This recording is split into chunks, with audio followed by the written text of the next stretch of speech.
لیکن جب کچھ کہتے ہیں تو بدعت حسنہ کہتے ہیں. اس میں میری ویڈیو ریکارڈ ہے کہ بدعت حسنہ ویسے آپ کہنا چھوڑ گئے ہیں. ان کے پاس معنی پتا کیا تھا کہ یار کام تو نیکی کا کر رہے ہیں نا, آپ کو کیا مسئلہ ہے. ہم کہتے تھے نا یار یہ قبر پہ اذان کیوں دیتے ہو, کہتے ہیں اذان دینا گناہ کا کام ہے.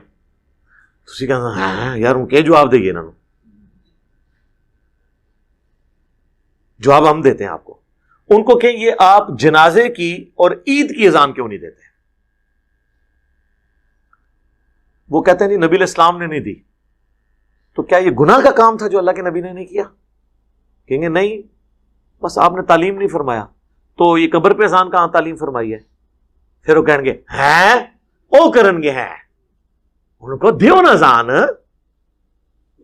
اور تو ساڑھے لی ڈیفینیشن مان لی ہے. سر حضور نے منع فرما دیا. صحیح مسلم میں حدیث ہے 2005 نمبر, اور یہ حدیث کے راوی ہیں امام جعفر, اور انہوں نے روایت کی ہے امام باقر سے, اور امام باقر نے روایت کیا ہے جابر بن عبداللہ سے کہ نبی علیہ السلام جب کبھی بھی جمعے یا عید یا کسی اور موقع پر تقریر کرتے تو آپ کی آنکھیں سرخ ہو جاتی, آواز بلند ہو جاتی, جیسے کوئی جرنیل اپنی فوج کو تیار کر رہا ہو. اور آپ فرماتے کہ میں اور قیامت اس طرح ساتھ بھیجے گئے ہیں جیسے یہ دو انگلیاں.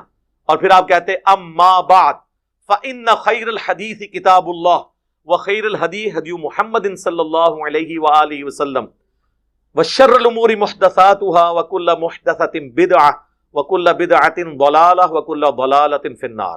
کچھ الفاظ جامعہ ترمذی میں ہیں, کچھ سنن نسائی میں. آگاہ ہو جاؤ, سب سے بہترین کلام اللہ کی کتاب ہے, سب سے ہدایت یافتہ راستہ محمد صلی اللہ علیہ وآلہ وسلم کا ہے, اور سب سے بدترین کام وہ ہیں جو دین میں خود داخل کر دیے جائیں, اور وہ تمام کام گمراہیاں ہیں, اور تمام گمراہیاں دوزخ میں لے جانے والی ہیں. تو حضور نے منع ہی کر دیا نا کہ محمد صلی اللہ علیہ وآلہ وسلم کا طریقہ بہترین طریقہ ہوگا, اور بدترین کام وہ ہیں جو دین میں داخل کر دیے جائیں خود سے.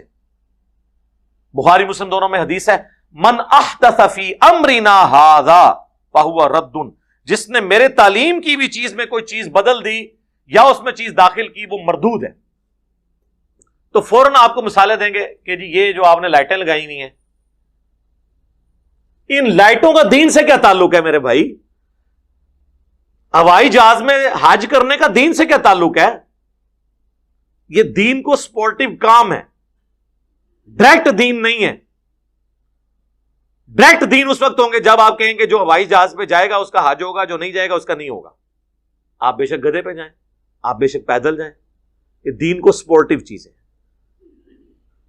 کیمرے میں ریکارڈنگ دین کو سپورٹیو چیز ہے.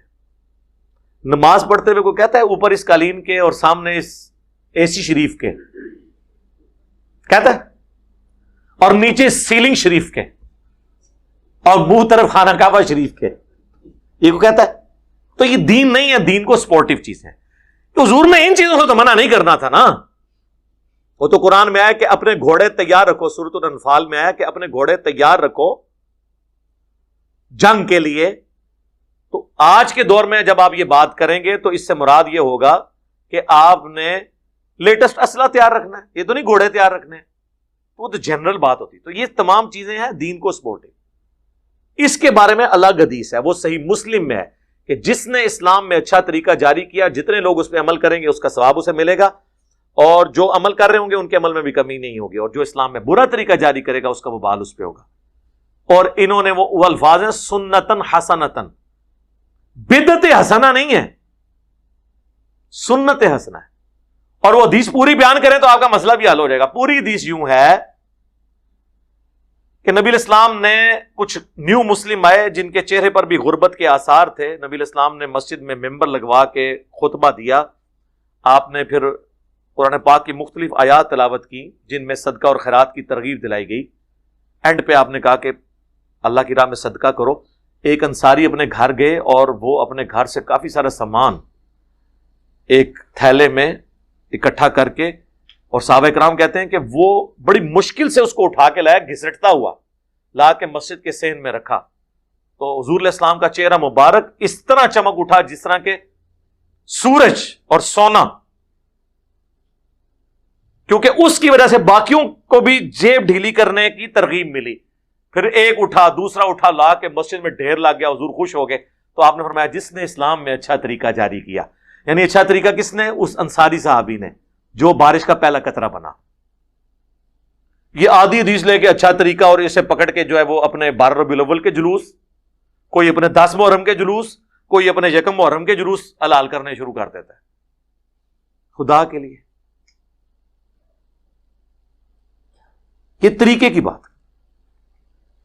پھر کوئی جو ہے وہ حضرت عثمان کی مثال دیں گے, جی صحیح بخاری میں حضرت عثمان نے جمعے کی دوسری اذان شروع کروائی. سر کدھر نہیں لکھا, بخاری شریف کھول کے پڑھو. وہ دوسری اذان ان ایڈیشن ٹو 1 نہیں تھی, وہ 1 کے پیرلل 1 تھی, جیسے مکبرین ہوتے ہیں. وہ الفاظ ہیں بخاری میں کہ حضرت عثمان غنی رضی اللہ تعالیٰ عنہ نے مدینے کے بازار میں ایک اذان شروع کروائی, کیونکہ بازار تک آواز نہیں جاتی تھی. مسجد میں 2 اذانیں نہیں حضرت عثمان نے شروع کروائی, جس طرح ہمارے بریلوی اور دیوبندی کرتے ہیں اور مثال دیتے ہیں حضرت عثمان کی. حضرت عثمان نے مسجد نبی میں 2 اذانیں نہیں دی, ایک ہی اذان دی, جس طرح اہل حدیث دیتے ہیں. یار بخاری شریف آپ خود تو پڑھ کے دیکھیں. میرے ابا جی جب وہ نئے نئے اس طرف آ رہے تھے نا, ظاہر ہے وہ تو کٹر بریلوی رہے, کوئی میلاد کی محفل نہیں ہوتی تھی جس میں وہ معنی خصوصی نہ ہو. تو ایک دفعہ جمعے کی دوسری اذان کی بات ہوئی, میں نے بریلویوں کی بخاری اٹھا کے ان کے سامنے رکھی. میں نے کہا یہ ذرا پڑھے نا, حضرت عثمان نے یہ جو دوسری اذان ہے یہ تو شروع کروائی تھی بازار میں, جس کا ایکویلنٹ آج کے دور میں سپیکر ہے کہ بازار تک آواز جا رہی ہے. یا جس سے زیادہ شوق ہے بازار میں اذان دے, مسجد میں 2 اذانیں کس بات کی. تو میرے ابو کہنے لگے یار اس معاملے میں بھی انہوں نے ہمیں دھوکہ دیا ہے. ہمیں تو پوری زندگی اہل حدیثوں کے خلاف کرتے تھے کہ حضرت عثمان دی دوسری اذان نہیں مندے, وہ حضرت عثمان لی اذان ہوئے تھے اہل حدیث مندے نا. میں کو اہل حدیث کا یہاں پہ سپورٹر نہیں بیٹھا ہوں, جو سچی بات ہے میں اس میں سپورٹ کرتا ہوں. سعودیہ میں ہوتی ہیں, سعودیہ میں چھوڑ کے کعبے کے اندر بھی ہو رہی ہوں, کیا فرق پڑتا ہے؟ کعبے میں ان کو 2 جمعے کی اذانیں نظر آ رہی ہیں, تو کعبے کے اندر جو 5 وقت اکیری اقامت ہوتی ہے وہ نہیں نظر آتی, اونچی آمین نہیں نظر آتی, رفع الیدین نہیں نظر آتا. 2 چیزیں ہی نظر آتی ہیں, ایک 20 تراویح, اور وہ بھی صرف مکہ مدینے کی 2 مسجدوں میں, باقی پورے سعودیہ میں 8. مکہ یونیورسٹی میں ام القرآن میں بھی 8, مدینہ یونیورسٹی میں بھی 8, ایون باب العمرہ خانہ کعبہ شریف کے بالکل ساتھ جو اس کا دروازہ ہے نا باب العمرہ, اس کے باہر ایک چھوٹی سی مسجد ہے, وہاں بھی 8 تراویح ہوتی ہے. اور یہ تو انفیوں کی وجہ سے انہوں نے وہ بھی 2 امام مقرر کر کے 10 + 10 کی ہوئی تھی. یہ دلیل تو نہیں, دلیل تو کتاب و سنت ہے میرے بھائی, کتاب و سنت. کبھی کوئی مثال دے دیں گے, کبھی وہ کہیں گے جی حضرت عمر نے تراویح کی جماعت شروع کروائی تو اس میں کہا کتنی اچھی بدعت ہے. حضرت عمر نے کون سی بدعت کی تھی اس میں؟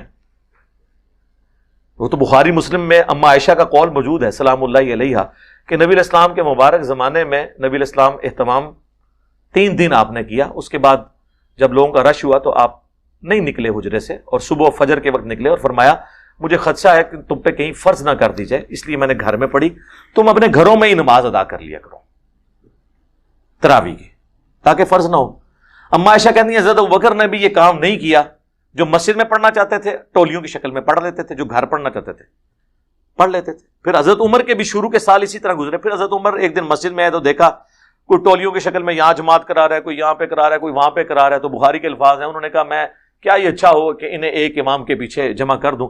تو حضرت تمیم داری اور ابی ابن کعب کی ڈیوٹی لگائی کہ تم دونوں ان کو پڑھایا کرو تاکہ ایک امام کے پیچھے پڑھیں. اور الموطا امام مالک میں گولڈن چین سے موجود ہے, انہیں حکم دیا کہ 11 رکعتیں پڑھیں, 3 وتر اور 8 تراویح, گولڈن چین سے. تو اور حضرت عمر وہاں دوسرے دن آئے, جب یہ منظر دیکھا کہا نعم البدعۃ ہذہ, یہ کتنی اچھی بدعت ہے. اب وہ کہتے ہیں نہیں اس کا مطلب ہے آپ اب جو مرضی کریں. پہلی بات ہے خلفاء راشدین کی تو سنت کی پیروی کا ہمیں حکم ہے, علیکم بسنتی وسنت الخلفاء الراشدین المہدیین. خلفاء راشدین کا وہ کام جس پہ صحابہ کا اعتراض نہ ہو وہ بدعت ہے ہی نہیں, وہ سنت ہے. ہاں جب صحابہ اعتراض کریں وہ اپنا ڈسین بدل لیں وہ الگ بات.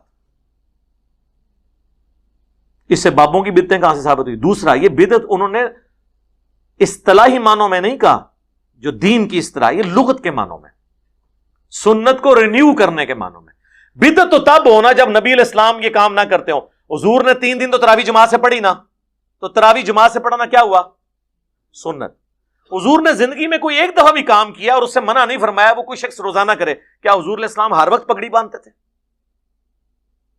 روزانہ پگڑی میں ہی نماز پڑھاتے تھے. لیکن الیاس قادری صاحب کو میں نے 40 سالوں میں بغیر پگڑی کے نہیں کبھی دیکھا. تو اب ہم یہ کہیں گے یہ بدعت کر رہے ہیں؟ نہیں، ٹھیک ہے، وہ چاہتے ہیں ہم روزانہ کریں، ٹوپی نہیں وہ پہننا چاہتے، ان کی مرضی ہے. لیکن ونس جب 3 دن حضور نے پڑھی تو حضرت عمر نے کوئی نیا کام نہیں کیا. حضور علیہ السلام بھی ایک امام تھے، آپ کے پیچھے لوگ مقتدی نماز پڑھتے تھے. حضرت عمر نے بھی دوبارہ ایک امام پہ متفق کیا، بجائے ٹولیوں کی شکل میں. وہ ٹولیوں کی شکل میں کرتے تھے، کوئی ایک حافظ 10 بندے لے کے کھڑا ہو گیا اپنا ایک قرات. ظاہر ہے ہر بندہ ایک طرح کا تو نہیں نا، کہ کچھ لوگ کہتے ہوں گے ہم نے روزانہ کا اتنی صورتیں پڑھنی ہے، کوئی کہے گا اتنی پڑھنی ہے، تو وہ ہر بندے کا اپنا ہے. اس طریقے سے اس سے وہ بدعت ثابت کر رہے ہوتے ہیں. تو اس طریقے سے بدعت ثابت نہیں ہوتی، بدعت حسنہ، اور وہ یہ کہانی ہے صرف ان کی.